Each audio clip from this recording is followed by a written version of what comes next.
আমি তো ঢাকায় যাওয়ার ইচ্ছা প্রকাশ করছি, আপনারা আসতে দিচ্ছেন কোথায়? Most welcome. আরে আসতে দিচ্ছেন কোথায়? আমি শুনেছি 42 রকমের। আমি ভেবেছিলাম শফিকুল সাহেব, মোহাম্মদ ইউনুস এবং আপনার সঙ্গে 42 রকমের ভর্তা খাবো। এখন আন্তর্জাতিক মিডিয়া বলছে 42 রকমের টেরার গ্রুপ বা জঙ্গি গোষ্ঠী তুমি পাবে বাংলাদেশে। লস্করে তৈবা, আল কায়দা, জামাতুল দাওয়া, জামাতুল মুজাহিদিন, আনসারুল্লাহ বাংলা, সবাইকে তো ছেড়ে রেখেছেন। সেন্ট মার্টিনসটা না দেওয়াটাই কাল হয়ে গেল। উনি বলেছেন তো, একদম ইন্টারভিউতে বলেছেন, সেন্ট মার্টিনস যদি দিয়ে দিতাম তাহলে এত কিছু হতো না। ইন্টারভিউতে বলেছেন 2024 সালে, এই জুলাইয়ের আগে।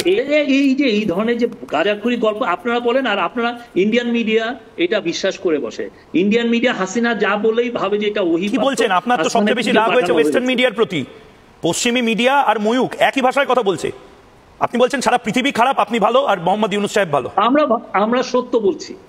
আপনি এই জন্য আসেন, এসে দেখেন। আপনি যদি কোনো ডিপ্লোম্যাট বাংলাদেশে যারা আছে, যারা ইউএসএ বাংলাদেশের অ্যাম্বাসাডার ছিল বা বাংলাদেশের ইউএস ডেস্কটা দেখেছে গত 50-54 বছর, কেউ যদি আপনার এই কথাটা বলে, এটা হচ্ছে হাসিনার এগুলো নিজে নিজে বানান, নিজে নিজে মিথ্যা কথা বলেন, নিজে নিজে ওইটা বিশ্বাস করেন।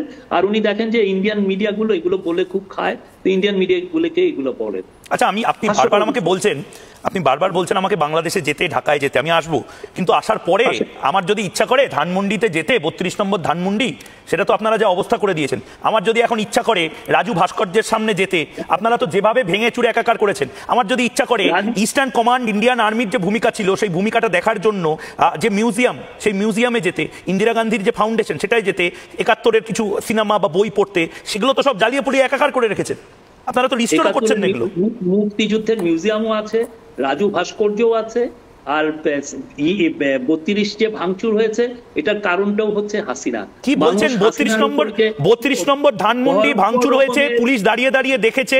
32 নম্বর ধানমন্ডি ভাঙচুরের সময় চিৎকার করে ওখানকার কিছু দুষ্কৃতী, কিছু ছেলে মেয়ে, তারা চিৎকার করে বলছে, ময়ূক দেখে যা, 32 ধানমন্ডি আর নাই। উল্লাস হয়েছে। 32টা যারা ভেঙেছে তাদের পুরো অ্যাঙ্গারটা ছিল হাসিনার প্রতি। হাসিনা তাদের চট্টগ্রাম, এই চট্টগ্রাম এটা আপনাদের দখলে আর নেই। গোটা পৃথিবীর যারা জিওপলিটিক্যাল এক্সপার্ট তারা বলছেন আপনারা বিদেশিদের বিক্রি করে দিয়েছেন। চট্টগ্রামে আপনারা আইএসআই, এমআইটি, এমএসএ, সিআইএ অর্থাৎ পাকিস্তানের গুপ্তচর সংস্থা, টার্কির গুপ্তচর সংস্থা, চাইনিজ গুপ্তচর সংস্থা এবং আমেরিকান গুপ্তচর সংস্থা, এতগুলো গুপ্তচর সংস্থাকে মোটামুটি জামাই আদর করছেন শফিকুল দা। এর থেকে ময়ূক রঞ্জন ঘোষকে জামাই আদর করলে দুজনে ভালো বন্ধু হিসাবে থাকতে পারতাম। আচ্ছা, আপনি কি পাকিস্তানে রিসেন্টলি ঘুরে এসেছেন বা যাওয়ার প্ল্যান আছে? আপনাদের উপদেষ্টারা যাচ্ছে কিন্তু। আমি ঘুরে আসি নাই, বাট আমি যখন এই গভর্নমেন্ট থেকে আমরা ফেব্রুয়ারি ইলেকশনের পরে কোন একটা সময় আমি পাকিস্তানে ঘোরার ইচ্ছা আছে, এটা 2-3 বছর পরে। এখন না, এটা নিয়ে আপনাদের মানে গায়ে চিরবির করছে না? পাকিস্তান পন্থী হয়ে যাচ্ছেন আপনারা। পাকিস্তান পন্থী হচ্ছি কোথায়? আমরা আমাদের পন্থী হচ্ছি। আমার যার সাথে ফ্রেন্ডশিপ করার দরকার হচ্ছে আমরা সবার সাথে ফ্রেন্ডশিপ করছি। আমরা ইন্ডিয়ার সাথে ফ্রেন্ডশিপ করছি, শ্রীলঙ্কার সাথে করছি, কিন্তু আই লাভ ইউ পাকিস্তান একটু বেশি এখন এই মুহূর্তে বলছেন। আই লাভ ইউ পাকিস্তান একটু বেশি বলছেন আপনারা। মোহাম্মদ ইউনুস সাহেব এবং শফিকুল সাহেব দুজনেই বলছেন ফ্রেন্ডশিপ করব, এটা ভেরি মাচ আমার রাইটস। না, যারা আপনাদের হিউম্যান রাইটস এরকম ভাবে ভায়োলেট করলো, তাদের এতটা রাইট দেখাবেন আপনারা? হিউম্যান রাইটস তো অনেকভাবেই ভায়োলেটেড হয়।